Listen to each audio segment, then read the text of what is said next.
Hello. Well, today I'm going to take you to Bethlehem. No, it's not Christmas yet. This story is quite a few years before Jesus was born, when Bethlehem really wasn't much of a town. It was just a few people, bit of a hamlet, I suppose we'd call it today. But people had settled there, and there was a family, and they just had breakfast, and they were just sitting round and just admiring the view, I expect. Anyway, the father comes out.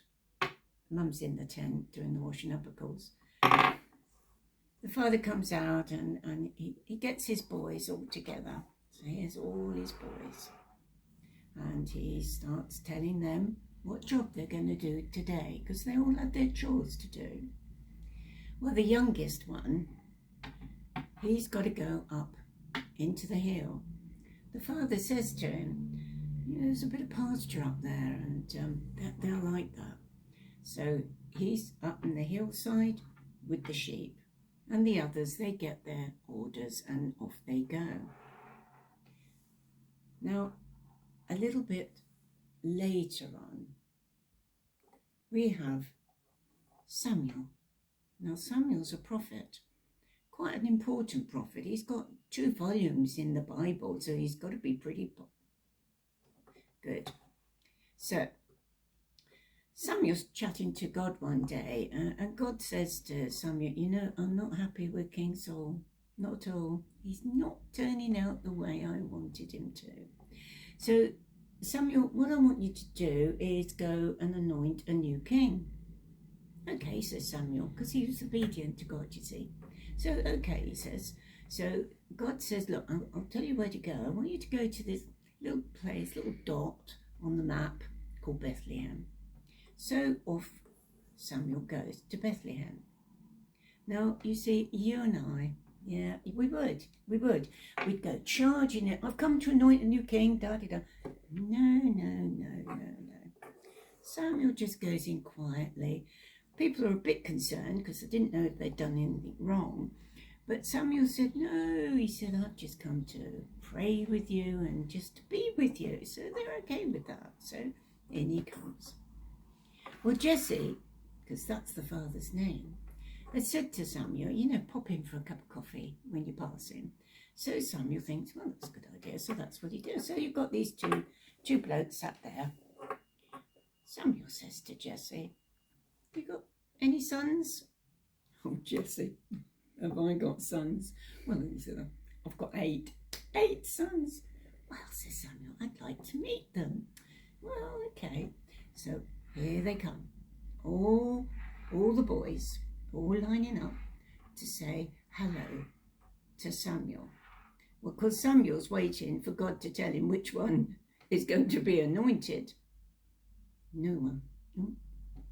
So Samuel says to Jesse, hang on a minute. I think you said you had 8 sons, but there's only 7 here. Where's the other one? Oh, well, he's up on the hillside with the sheep, he said. Well, Samuel said, it's only fair I should have a word with him as well. Okay. So Jesse sends one of the lads up, and the young lad comes down. Well, of course, as soon as Samuel saw this young whippersnapper, he knew that was the one he had to anoint. And as soon as David was anointed, because David, that was his name.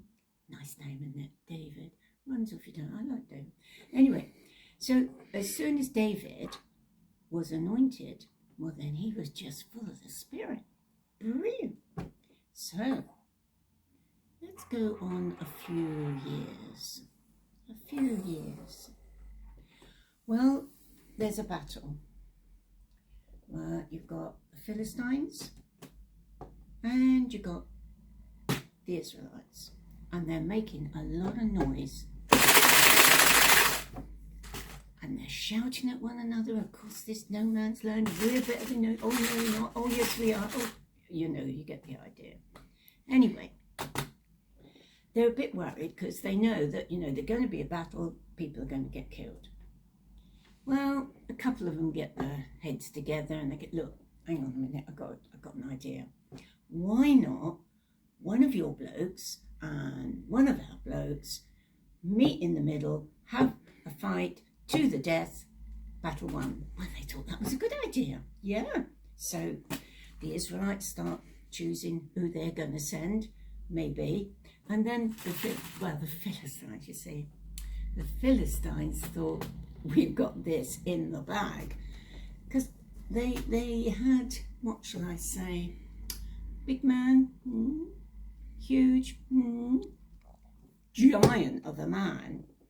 And out he comes. Big man. Goliath was his name. Well, the Philistines then were a bit laid back. Few of them they'd had no breakfast, so they'd gone down to McDonald's for a burger. There were a few round the back of the bike shed having a quick cigarette, and somebody in the ranks had pulled out a pack of cards. They were so relaxed because they thought they'd got it in the bag. Well, what next? Well, out comes David. David goes to Saul, King Saul, and he says, I'm going to fight this man. And Saul was a bit concerned. He said, really? Yeah, David said, because God's told me so. God's told me so. So nothing to fear. And I'm going to be obedient to what God told me. Okay. So, well, you better have some armour and some sword. No, David said, no. I'll come just as I am. So there he is. To be honest, who's he? Goliath was a little bit miffed, to be honest. You know, there he is, you know, giant of a man, and they send out this little whippersnapper. He was a bit miffed. The Israelites probably were a little bit embarrassed because, oh dear, little David's gone out and, you know, get the picture. Anyway, David said, I don't need any armour because I've got God on my side. But I've got my sling. No, it's not one of them things you put your arm on. No, it's not one of them. It's a bit like a hammock and a catapult. Yeah, I think that's a pretty good description. A hammock and a catapult sort of thing. So David, out he comes. All goes quiet. What's going to happen? So David picks up a couple of stones, puts them in the sling. Now the idea of this is you twirl it around like mad and then let it go. And that's exactly what David did. Straight down. Straight in the forehead. Straight down. David rushes over, cuts off his head and sends it to Saul. Not quite the end of the story, because the Philistines now are on the run and the Israelites are after them. And yes, there was a battle, and yes, there was lots of blood. Yeah, but there always is in the Old Testament. So, David did become king. Was he a good king? I don't think he was a bad king. But he was quite a clever lad, you know. He was a musician. Did you know he was a musician? He played an instrument called a lyre, and he sort of held it like that and twanged a bit, I think. And he would play that, and that would calm King Saul's temper down. But he wrote as well, yes. He wrote, and you've read them, yes you have. He wrote quite a bit of the Psalms. You know the one, you know, the favourite one, Psalm 23, Lord's my shepherd, probably hunkering back to when he was a lad looking after the sheep. So, question, was he a good king? Well, that's your homework, you see, because if you want to read about David and Samuel and Saul and all the rest of them, you're going to have to go into the first volume of Samuel, chapter 17, and read. David didn't have it always easy, but he tried to rely on God, and he tried to obey God, and that's just really what you and I do. We do try, don't we? And God likes it when we try. Sometimes we succeed and sometimes we don't, but God knows. Yeah. God, do you know, all this talk of battle, God, made me thirsty. I'm off to make a cup of coffee. God bless.